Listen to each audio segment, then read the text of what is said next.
2025 წლის აპრილში მთლიანი შიდა პროდუქტის ზრდამ 7.5% შეადგინა. მიმდინარე წლის 4 თვეში კი ეკონომიკური ზრდის საშუალო მაჩვენებელი 8.8%-ით განისაზღვრა.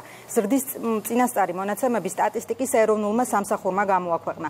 ოფიციალური ინფორმაციით ეკონომიკურ ზრდაში მნიშვნელოვანი წვლილი მრეწველობამ, მშენებლობამ, ინფორმაციისა და კომუნიკაციის დარგებმა შეიტანა.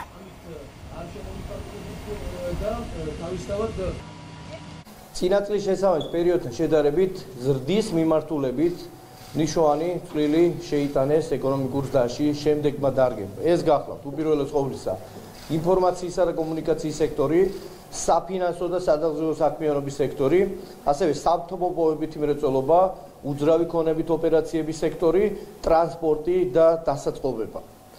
მიუხედავად ამისა, კლების ტენდენციები გამოვლინდა მშენებლობის და დამამუშავებელი მრეწველობის სექტორებში. 9.4%-ით გაიზარდა ეკონომიკური ზრდის წინასწარი შეფასებისას გამოყენებულ DGG-ს გადახდელ საწარმოთა ბრუნვის მოცულობა და დაახლოებით 14 მილიარდ 113 მილიონი ლარი შეადგინა.